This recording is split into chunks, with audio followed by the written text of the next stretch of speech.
ಸ್ನೇಹಿತರೆ, ಇಲ್ಲಿ ನಾವು ಮಹಿಳೆಯರ ಅದೃಷ್ಟವಾದ ಅಂಗೈನ ಬಗ್ಗೆ ತಿಳಿದುಕೊಳ್ಳೋಣ. ಇದು ನಮ್ಮ ಒಬ್ಬ ರಿಲೇಟಿವ್ನ ಅಂಗೈ ಆಗಿದೆ. ಹಿಂದೆ ಅವರು ನಮಗೆ ಇದನ್ನು ಕಳಿಸಿದ್ದಾರೆ. ಇಲ್ಲಿ ಇವರದೇ ಅಂಗೈನ ಮೂಲಕ ನಾವು ನಿಮಗೆ ಕೆಲವು ವಿಷಯಗಳನ್ನು ತಿಳಿಸ್ತೀವಿ. ಇಲ್ಲಿ ಕೆಲವು ರೇಖೆಗಳಾಗಲಿ ಪರ್ವತಗಳ ಬಗ್ಗೆ ತಿಳಿಯೋಣ.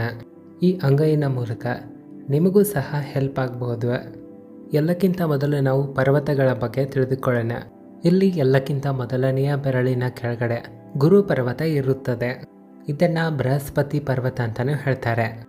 ಇಲ್ಲಿ ಒಂದು ಮಾಹಿತಿಯ ಅನುಸಾರವಾಗಿ ಒಂದು ವೇಳೆ ನಮ್ಮ ಹೃದಯ ರೇಖೆ ಮುಂದೆ ಸಾಗುತ್ತಾ ಸಾಗುತ್ತಾ ಗುರು ಪರ್ವತದತ್ತ ಓರೆ ಆದರೆ ತಿರುಗಿಕೊಂಡ್ರೆ ಇಲ್ಲಿ ಲವ್ ಮ್ಯಾರೇಜ್ನ ಚಾನ್ಸಸ್ ಹೆಚ್ಚಾಗಿ ಕಾಣುತ್ತವೆ.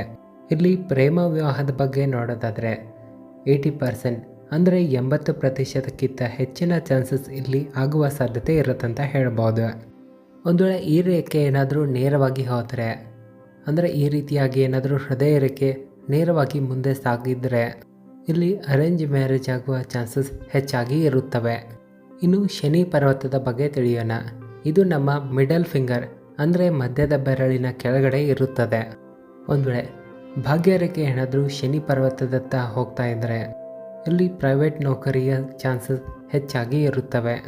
ಇವುಗಳ ಜೊತೆಗೆ ರಿಂಗ್ ಫಿಂಗರ್ನ ಕೆಳಗಡೆ ಇರುವಂಥ ಸೂರ್ಯ ಪರ್ವತದ ಬಗ್ಗೆ ಹೇಳೋದಾದರೆ ಒಂದು ವೇಳೆ ಈ ಪರ್ವತದತ್ತ ಈ ರೀತಿ ಏನಾದರೂ ರೇಖೆ ಬಂದರೆ ಇಲ್ಲಿ ಸರ್ಕಾರಿ ನೌಕರಿಯ ಚಾನ್ಸಸ್ 90% ಅಂದರೆ 90%ಕ್ಕಿಂತ ಹೆಚ್ಚಿನ ಚಾನ್ಸಸ್ ಇರುತ್ತೆ.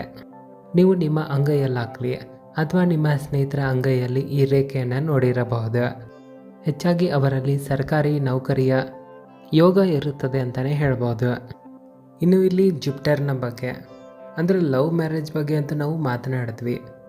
ಆದರೆ ಇಲ್ಲಿ ಮದುವೆ ಯಾವಾಗ ಆಗುತ್ತದೆ ಅಂತ ತಿಳಿದುಕೊಳ್ಳೋಣ. ಇಲ್ಲಿ ನೀವು ನೋಡ್ಬೋದು, ಇಲ್ಲಿ ಹೃದಯ ರೇಖೆ ಇರುತ್ತೆ. ಇಲ್ಲಿ ಚಿಕ್ಕ ಅಂದರೆ ಕಿರುಬೆರಳಿನ ಕೆಳಗಡೆ ಒಂದು ಲೈನ್ ಇರುತ್ತೆ. ಈ ಲೈನ್ ಮೂಲಕ ನಾವು ಮದುವೆ ಯಾವಾಗ ಆಗುತ್ತಂತ ತಿಳಿದುಕೊಳ್ಳಬಹುದು. ಇದು ಒಂದು ಅಂದಾಜು ಆಗಿದೆ. ಒಂದು ವೇಳೆ ಇದೇ ಚಿಕ್ಕ ರೇಖೆ ಏನಾದರೂ ನಮ್ಮ ಹೃದಯ ರೇಖೆಗೆ ಹತ್ತಿರ ಇದ್ದರೆ ಕಡಿಮೆ ವಯಸ್ಸಿನಲ್ಲಿ ಬೇಗನೆ ಮದುವೆ ಆಗುತ್ತೆ. ಸ್ವಲ್ಪ ಏನಾದರೂ ಅದು ದೂರ ಇದ್ದರೆ ಸ್ವಲ್ಪ ಹೆಚ್ಚಿನ ವಯಸ್ಸಾದ ನಂತರ ಮದುವೆ ಆಗುತ್ತೆ. ಒಂದು ವೇಳೆ ಈ ರೇಖೆ ಏನಾದರೂ ಸೆಂಟರ್ನಲ್ಲಿ ಈ ರೀತಿ ಇದ್ದರೆ ಇವರ ಮದುವೆ 23 ವಯಸ್ಸಿನಿಂದ 25 ವಯಸ್ಸಿನ ಒಳಗಡೆ ಆಗಬಹುದಂತ ಹೇಳಬಹುದು. ಇದು ವಿವಾಹದ ಯೋಗದ ಬಗ್ಗೆ ಆಯಿತು. ಇನ್ನು ನಾವು ಶುಕ್ರ ಪರ್ವತದ ಬಗ್ಗೆ ತಿಳಿದುಕೊಳ್ಳೋಣ. ಇದು ಹೆಬ್ಬೆರಳಿನ ಕೆಳಭಾಗದಲ್ಲಿ ಇರುತ್ತದೆ. ಇದು ಹೆಬ್ಬೆರಳಿನ ಕೆಳಗಡೆ ಉಬ್ಬಿದ ಭಾಗ ಆಗಿರುತ್ತದೆ. ಇಲ್ಲಿ ನೀವು ನೋಡಬಹುದು, ಶುಕ್ರ ಪರ್ವತದ ಮೇಲಿರುವಂಥ ರೇಖೆಗಳೇನಾದರೂ ಈ ರೀತಿಯಾಗಿ ನೇರವಾಗಿ ಇದ್ದರೆ ಇದು ಅತ್ಯಂತ ಶುಭ ಅಂತ ಹೇಳಬಹುದು. ಈ ರೀತಿ ರೇಖೆಗಳಿದ್ದಾಗ ಮನೆಯಲ್ಲಿ ಆರ್ಥಿಕ ಸಮಸ್ಯೆಗಳು ಇರೋದಿಲ್ಲ. ಒಂದು ವೇಳೆ ಈ ರೇಖೆಯ ಮೇಲೇನಾದರೂ ಮರಳಿ ಚಿಕ್ಕ ಚಿಕ್ಕ ರೇಖೆಗಳೇನಾದರೂ ಈ ರೀತಿ ಕೆಳಭಾಗದಿಂದ ಬಂದಿದ್ದರೆ ಮನೆಯಲ್ಲಿ ಜಗಳಗಳು ಆಗುತ್ತಿರುತ್ತವೆ. ಆರ್ಥಿಕ ಸಮಸ್ಯೆ ಕೂಡ ಸ್ವಲ್ಪ ಇರುತ್ತೆ. ಎಷ್ಟು ಕಡಿಮೆ ರೇಖೆಗಳಿರುತ್ತವೆಯೋ ಅಷ್ಟು ಜೀವನದಲ್ಲಿ ಕಡಿಮೆ ಸಂಕಟಗಳು ಇರುತ್ತವೆ.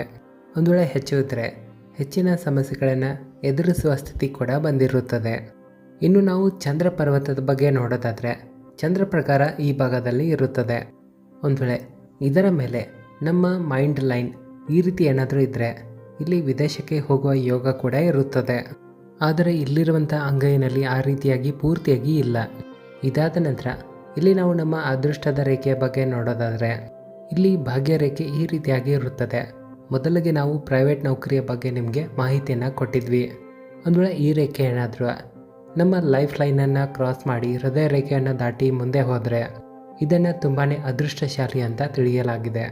ಒಂದು ವೇಳೆ ನಾವು ಈ ಪ್ರಕಾರದಲ್ಲಿ ಯಾವುದಾದ್ರೂ ಕಾರ್ಯವನ್ನು ಮಾಡಲು ಹೊರಟರೆ ತುಂಬ ಕಡಿಮೆ ಸಮಯದಲ್ಲಿ ತುಂಬ ಕಡಿಮೆ ಶ್ರಮ ಪಟ್ಟರೂ ಅದನ್ನು ನಾವು ಪೂರ್ತಿಗೊಳಿಸುತ್ತೇವೆ. ನಾವು ಪಡೆದುಕೊಳ್ಳುವಂಥ ಯಶಸ್ಸು ಬೇಗನೆ ಕೂಡ ಸಿಗುತ್ತದೆ. ಆದರೆ ಇಲ್ಲಿ ನಮಗೆ ಇವರ ಅಂಗೈನಲ್ಲಿ ಆ ರೀತಿ ಏನೂ ಕಾಣ್ತಾ ಇಲ್ಲ. ಆದರೆ ಇಲ್ಲಿ ಇವರ ಪ್ರೈವೇಟ್ ನೌಕರಿಯ ಚಾನ್ಸಸ್ ಕೂಡ ಹೆಚ್ಚಾಗಿ ಕಾಣ್ತಾ ಇವೆ. ಇಲ್ಲಿ ನಾವು ಎರಡನೇ ಆಪ್ಷನ್ ಯಾವ ರೀತಿ ಹೇಳ್ತಾ ಇದ್ದೀವಿ ಅಂದರೆ ಇದು ನಿಮ್ಮ ಅಂಗೈಯಲ್ಲಿ ಇರಬಹುದು. ಇದರ ಬಗ್ಗೆ ತಿಳಿದುಕೊಂಡರೆ ನಿಮಗೆ ಹೆಲ್ಪ್ ಕೂಡ ಆಗಬಹುದು. ಈಗ ನಾವು ನಮ್ಮ ಜೀವನದ ಆಯಸ್ಸಿನ ರೇಖೆಯ ಬಗ್ಗೆ ತಿಳಿದುಕೊಳ್ಳೋಣ. ಇಲ್ಲಿ ನಾವು ನಮ್ಮ ಜೀವನ ರೇಖೆಯಿಂದ ಶುರು ಮಾಡೋಣ. ಇದನ್ನು ಲೈಫ್ ಲೈನ್ ಅಂತಾರೆ.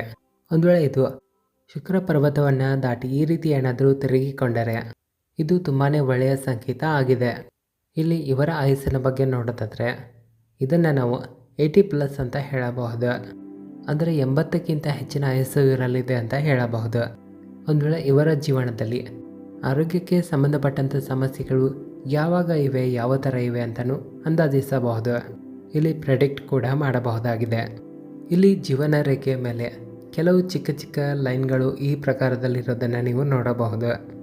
ಈ ಮಾತಿನ ಅರ್ಥ ಇಲ್ಲಿ ಇವರಿಗೆ 20ರಿಂದ 25 ವಯಸ್ಸಿನಲ್ಲಿ ಕೆಲವು ಚಿಕ್ಕ ಪುಟ್ಟ ಆರೋಗ್ಯ ಸಮಸ್ಯೆಗಳು ಎದುರಾಗಬಹುದು. ಇದಾದ ನಂತರ ಇಲ್ಲಿಂದಲೂ ಕೂಡ ಒಂದು ರೇಖೆ ಬರ್ತಾ ಇರೋದನ್ನು ನೀವು ನೋಡಬಹುದು. ಇಲ್ಲಿ 60 ವಯಸ್ಸಿನ ನಂತರ ಕೆಲವು ಚಿಕ್ಕ ಪುಟ್ಟ ಪ್ರಾಬ್ಲಮ್ಗಳು ಬರಬಹುದು. ಇಂಥ ಸಮಯದಲ್ಲಿ ಆರೋಗ್ಯದ ಬಗ್ಗೆ ಕೆಲವು ಎಚ್ಚರಿಕೆಗಳನ್ನು ವಹಿಸೋದು ಒಳ್ಳೆಯದು. ಇದಾದ ನಂತರ ಇಲ್ಲಿ ಮತ್ತೊಂದು ರೇಖೆ ಇರೋದನ್ನು ನೀವು ನೋಡಬಹುದು. ಇಲ್ಲಿ ಇವರಿಗೆ 70ರಿಂದ 75 ವಯಸ್ಸಿನಲ್ಲಿ ಕೆಲವು ಪ್ರಾಬ್ಲಮ್ಗಳು ಬರಬಹುದು. ಇಲ್ಲಿ ಇದನ್ನು ಇವರು ಸಂಭಾಳಿಸಿಕೊಂಡು ಹೋಗಬೇಕು. ನಿಮ್ಮಲ್ಲಿ ಏನಾದರೂ ಪ್ರಶ್ನೆಗಳಿದ್ದರೆ ಕಾಮೆಂಟ್ ಬಾಕ್ಸ್ನಲ್ಲಿ ಕೇಳಬಹುದು. ಹಾಗೆ ನಿಮ್ಮ ರಾಶಿ ಯಾವುದಂತ ಕಾಮೆಂಟ್ ಬಾಕ್ಸ್ನಲ್ಲಿ ಬರೆಯಿರಿ. ವಿಡಿಯೋ ಇಷ್ಟ ಆದರೆ ಲೈಕ್ ಮಾಡಿ, ಶೇರ್ ಮಾಡಿ. ಧನ್ಯವಾದಗಳು.